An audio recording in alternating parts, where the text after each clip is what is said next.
Hello, people. Chapter 3. For the Emperor. That's a Dawn of War reference. I don't think many of you know what Dawn of War is, but okay. Where's the Emperor? Her...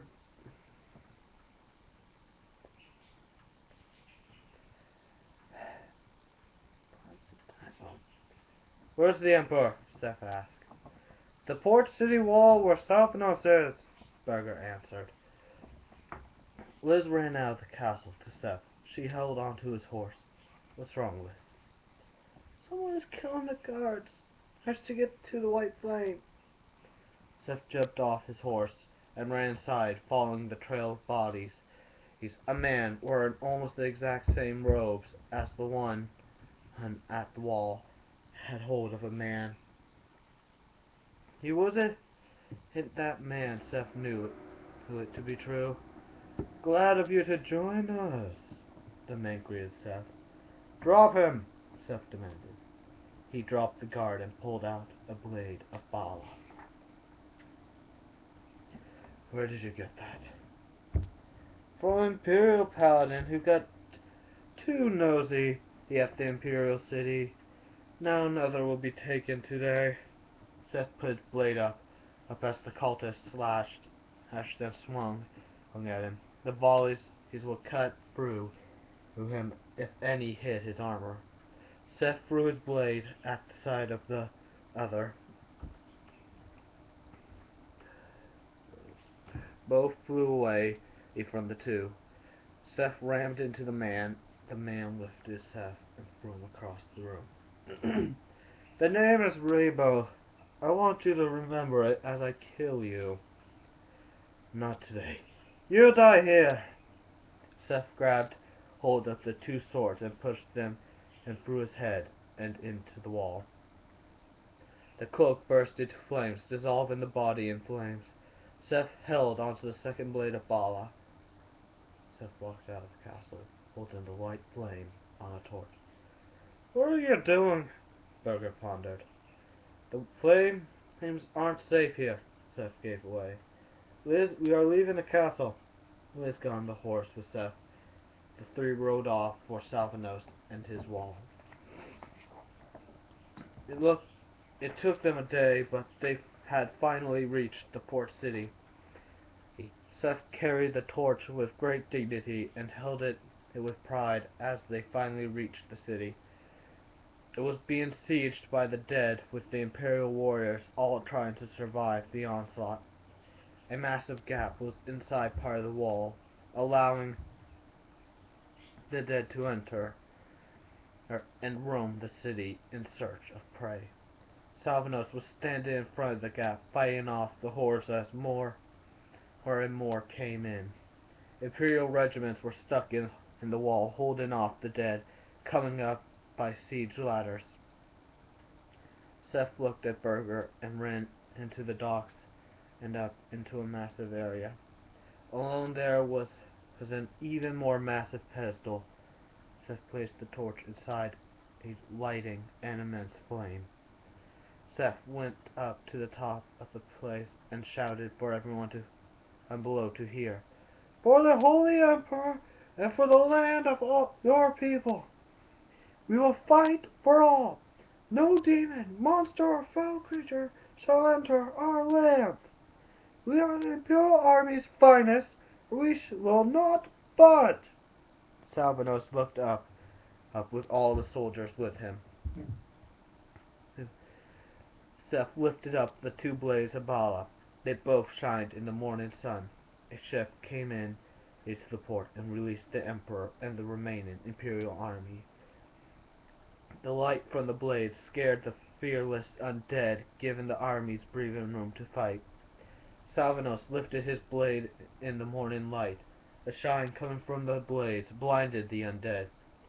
The Emperor and the remnants of his army charged through the gap and into the enemy. The army now contained trained, battle-hardened soldiers and elite champions. A paladin walked off the boat carrying the first blade of Bala. The undead tried to fight them, but no one could be expected to fight even half the Imperial army without millions of untrained soldiers. But with millions of fully trained warriors, the whole army has a 50% chance of losing. "For the Holy Land!" the Emperor chanted to his men. The enemy lord that followed the army had followed them to their demise. "We are victorious!" Salvanos screamed to his men on the walls. "Not all of us, Salvanos," Seph murmured. Oops. He pulled out the third blade of Bala. "So Lord Johann fell in battle. He has been avenged yesterday by me. Who was the culprit?" "I know who he was," the Emperor interrupted. "He was a cultist leader named Fulvin. He was there at the battle of the White Flame. He retreated before I got there, and has taken down some of my best men with Lord Johann. He is dead now, and Johann's blade of Bala unclaimed. I already see a perfect candidate." "What are you talking about, my Emperor?" The riding next to the pony. She's only 15. There's no paladin too young or too small. A paladin is the strongest at heart and reluctant to his or her overseer.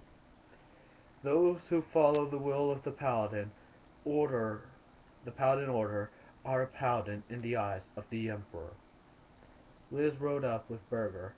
The Emperor came beside her. Salvanos called for his horse, same as Lord Belgia. Seph reluctantly he got on his horse and rode off with the other two paladins. The Emperor rode off toward the white holy flame. The Emperor instructed the three of us to give you a chance to become one of the paladins. Lord Belgier told her the reason for the trip they are going on. "We all headed for the North Elven camp, Salvanos told her where. "There we could train you away from the prying eyes of cultists," Seph told her how. Burger came up next to him. "Why the elves?" Burger asked. "They are silent and won't spill a word to anyone other than those who've seen. Try to get a secret like that out of an elf."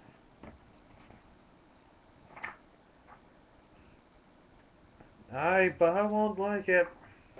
No one asked you to come, dwarf." "No one but me." "No. Yeah.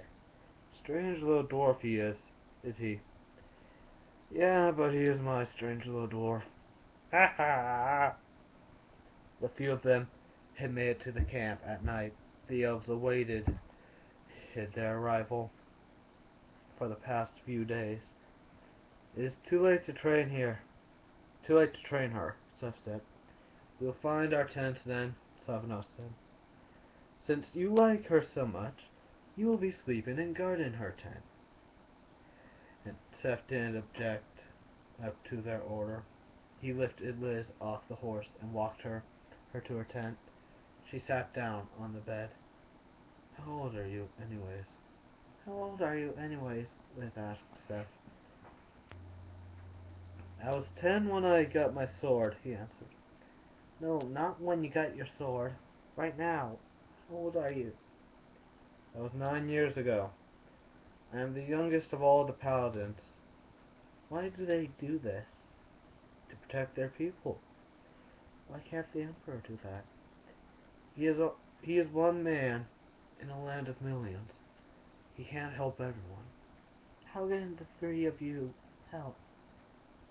"We can only help those around us." She went down onto the bed and pulled the covers over herself. Seph walked outside and watched everything happening out there. He could see the white flame glow in the night and the city set ablaze. He thought of how many he had to suffer to protect these people and more. Little did he know both the one watching him from the shadows that night, as all slept in the dimly lit tents. No one knew of this lone person, but Seth knew of its presence. That is chapter 3, so see you later.